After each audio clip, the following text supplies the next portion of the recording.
ପିଲାମାନଙ୍କ ସହିତ ସେୟାର କରିଦିଅ ଯଦି ସେମାନଙ୍କର ଏଭଳି ପ୍ରଶ୍ନ ଅଛି ସେମାନେ ଭଲ ଭାବରେ ପ୍ରାକ୍ଟିସ୍ କର। ଓକେ, ଦେଖ ପିଲାମାନେ ତୁମର ଫାର୍ଷ୍ଟ କ୍ୱେଶ୍ଚିନ୍ କ'ଣ ରହିଛି? ଫାର୍ଷ୍ଟ କ୍ୱେଶ୍ଚିନ୍ ପିଲାମାନେ ରହିଛି ପ୍ରୟାସଃ ବାକ୍ୟତ୍ରୟଣ ଉତ୍ତରମ୍ ସ୍ୱମାତୃଭାଷାୟା ଲିଖତ। ହେଲା, ତ ତୁମର ପ୍ରଶ୍ନ ରହିଛି କିମର୍ଥମ୍ ଭୂଖଣ୍ଡସ୍ୟ ନାମ ଉତ୍କଳମିତି ଅନୁମୀୟତେ। କିମର୍ଥମ୍ ଭୂଖଣ୍ଡସ୍ୟ ନାମ ଉତ୍କଳମିତି ଅନୁମୀୟତେ। ସେଭଳି ଅଥବାର ଅଛି ଅମୃତକରସ୍ୟ ସଂକ୍ଷିପ୍ତ ପରିଚୟ ଲିଖତ। ଅମୃତକରସ୍ୟ ସଂକ୍ଷିପ୍ତ ପରିଚୟ ଲିଖତ, ଯେଉଁଟା ପିଲାମାନେ ଗୋଟେ ଲେଖିବ ତୁମମାନଙ୍କୁ 5ରୁ 5 ମାର୍କ ମିଳିବ। ପରବର୍ତ୍ତୀ ପ୍ରଶ୍ନ ଯିବା, ଏହାର ଆନ୍ସର ଆମେ ଭିଡ଼ିଓ ଶେଷରେ ଡିସ୍କସନ୍ କରିବା।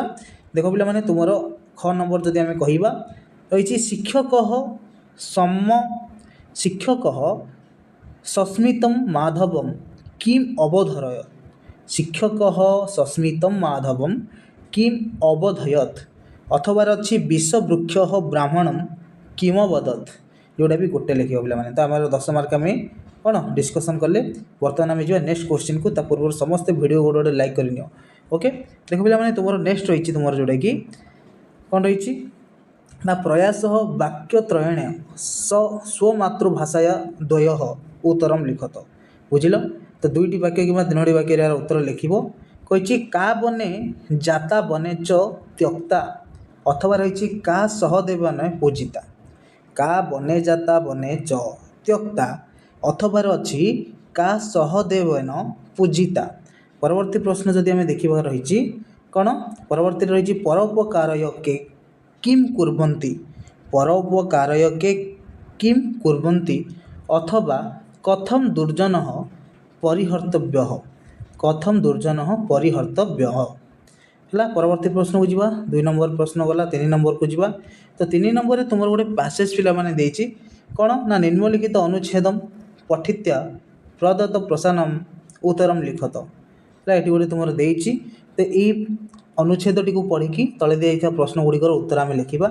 କ'ଣ ରହିଛି ନା ଅସ୍ମାନ୍ ପରିତଃ ୟତ୍ अस्ति ତଦେବ ପରିବେଶଃ ବିଶେଷତଃ ଅରଣ୍ୟ ଜଳ ପବନ ପ୍ରଭୃତୟଃ ପ୍ରାକୃତିକ ପରିବେଶସ୍ୟ ମୂଳମ୍। ସମ୍ପ୍ରତି जनसंख्यायाः वृद्धेः कारणात् परिवेशः दूषितः भवति इति परिवेश विशेषज्ञः वदन्ति। निरक्षरता अविवेकी ହେଲା अविवेकिता स्वार्थपरता च परिवेश प्रदूषणस्य मुख्य कारणम्। पूरा जनाः वृक्षछेदनं पापमिति अचिन्तयन्। अतः जनाः आम्र बिल्व पनस वत् पीपल प्रभृतिं वृक्षान् अपूजयन्। जले फलतः तेभ्यः शिल्पागारेभ्यः निर्गतः धूमरश्मिः वायुमण्डलं दूषयति। ହେଲା, ଏଭଳି ତୁମର ଗୋଟେ ପ୍ୟାସେଜ୍ ଦେଇଛି। ତ ପ୍ରଥମଟି ପଚାରିଛି ବିଶ୍ୱସ୍ୟ ପରିବେଶः କେନ ପ୍ରକାରେଣ ହସିଷ୍ୟତି। ସେଭଳି ଖ କହିଛି ବାୟୁମଣ୍ଡଳମ୍ କିମ୍ ଦୂଷୟତି ହେଲା ବା ଦୂଷ୍ୟତି।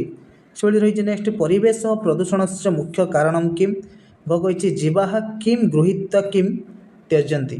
ଓକେ, ମୁଁ କହିଛି ବୃକ୍ଷ କିମ୍ ଗୃହୀତ୍ୱା କିମ୍ ତ୍ୟଜତି।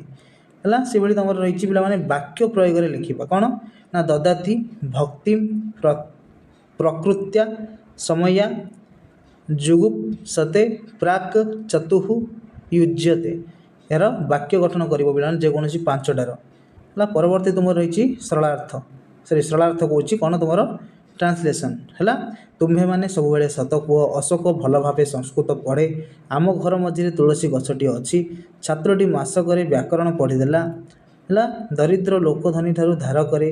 ମୂର୍ଖ ଅପମାନକୁ ଭୟ କରେ। ଏଭଳି ତୁମମାନଙ୍କର ରହିଛି। ନାଟକମାନଙ୍କ ମଧ୍ୟରେ ଶକୁନ୍ତଳା ଶ୍ରେଷ୍ଠ।